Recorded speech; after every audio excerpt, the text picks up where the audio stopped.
You see, now there's two, not just one, but two conspiracy theories going around about Nick Saban and as to why he did what he did with the quarterbacks.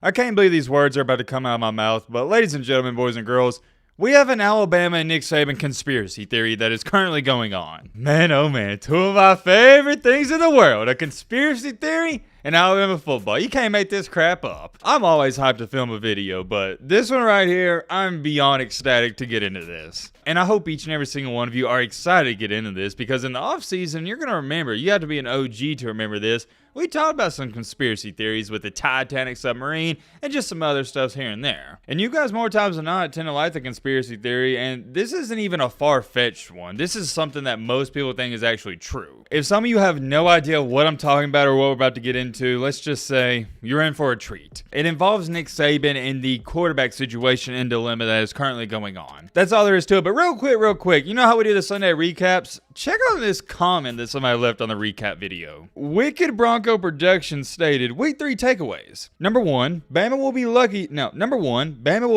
to get to 8-4. 2, Colorado will get obliterated by Oregon and USC, and they are the 8th best team in the Pac-12. 3, there isn't a true juggernaut in college football this season. And 4, Matt is a little less bald. Hashtag Matt stay balding. Okay, buddy, okay, so that's how we're gonna do this. And the worst part about this is, yet again, I thought this was a great comment. Outstanding comment. I agree with your points 1 through 4. I just can't get over this. You write this great comment and then you got ruined it at the end by disrespecting me and throwing me under the bus. What's up with that, man? You can say what you want about our community on this channel, but there's one thing for sure. You guys, y'all are funny. I'll give that to you. This right here is one of the most creative comments I've ever seen on the channel. Great comment, so I did want to address that. And hey, man, ain't nothing wrong with being bald. What's wrong with that? Outside of that, let's lock in and let's get down to business. So if you haven't been living under a rock, you would know that Alabama's had not just a little, but a lot of quarterback drama. It stems all the way back to, really, I'd say, in the offseason. Ever since March, April, May, June, July, whenever you want to label the start of this, there's been a quarterback carousel going on. It's been a three-way battle for the past several months, including Jalen Milroe, the backup last year of Bryce Young,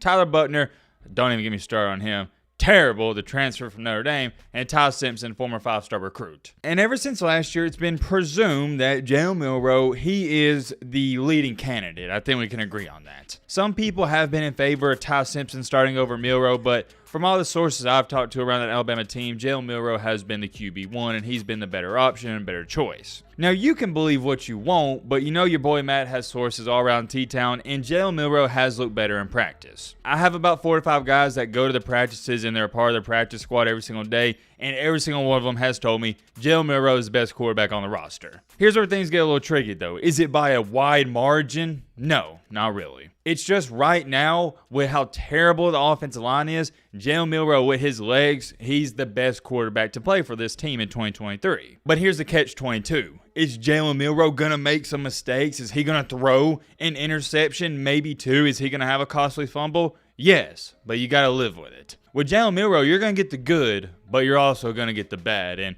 you just got to accept it. At this point, I have. And if you haven't, I don't know what you're watching. You are going to get the bad with Milroe. You just pray and you hope before the games that the good outweighs the bad. Anyways, getting a move here, you get the point. There's been a quarterback battle and dilemma. To start the season, Jalen Milroe, he got the nod against MTSU. Yes, he played great, had 5 touchdowns, 13 for 18, but I'm not going to hype up a win and great quarterback play over MTSU, with all due respect. The next game was the big game where we were going to be able to decipher if Jalen Milroe's our guy going forward. And well, I criticized him enough for that game. You know how it went. Didn't go so good. Threw 2 costly interceptions, and some could argue and state that that's the reason we lost the game. And I understand it, because we lost the game by 10 points, and those 2 INTs cost us 10 points. But at the end of the day, and I said this right after the game, we had my biggest takeaway from the game is the offensive line is pitiful. It is beyond trash. I'm not excusing Jalen Milroe throwing 2 interceptions. That's not the offensive line's fault. They didn't throw the picks themselves. He threw the ball. But what I am saying is,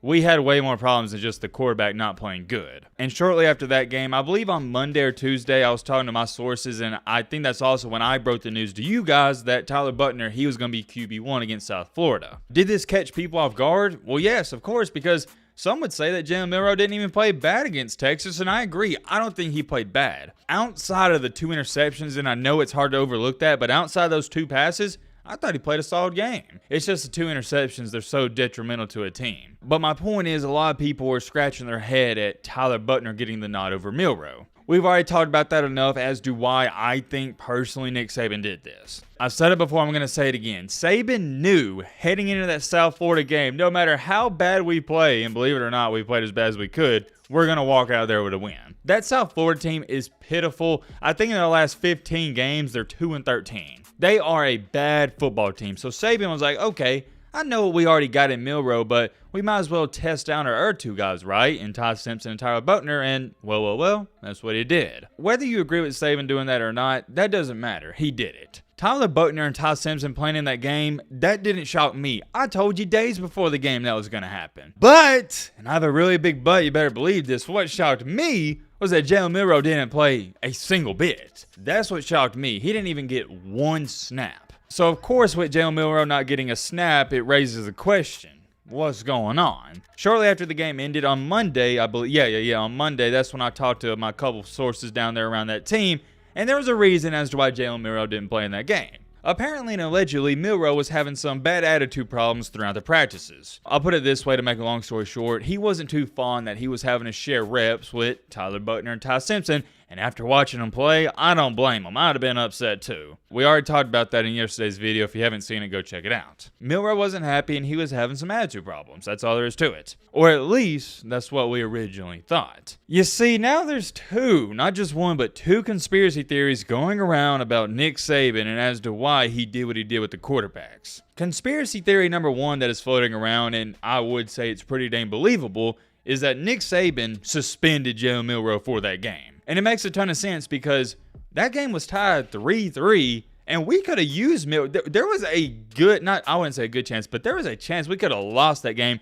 if the ball would have bounced one way or another. And I'm not going to lie, when that game was 3-3 in the 3rd quarter, I was like, all right, man, we got to quit messing around, put Milroe in, he's our best option. And still, with the game being close throughout the 4th quarter, we didn't put in Milroe. Even though Milroe was the better option, we didn't play him. So the theory that everybody's coming out with is, you know what? I believe Saban suspended this kid because why wouldn't he put him in the game? And I can sort of believe that. That is not a bad theory, not a bad theory whatsoever. This was one of those quiet suspensions. This is one of those suspensions where Nick Saban called him into the office after a practice on Wednesday or Thursday and told him, hey man, I don't like your attitude. It's terrible, and you're not going to play on Saturday. I wouldn't put that past Nick Saban because he's done this before with certain players. It was nothing more, nothing less than Nick Saban trying to send a message to Jalen Milroe that the team is bigger than you. I guarantee you he had a one-on-one meeting with Jalen Milroe, and he told him, we want to see your attitude improve during this game on Saturday. And it did. Milroe was a great teammate on Saturday. I'm sure some of y'all saw him. He was celebrating more than anybody else. And why this conspiracy theory makes a little more sense is because fast forward time into Monday, Nick Saban's like, yeah,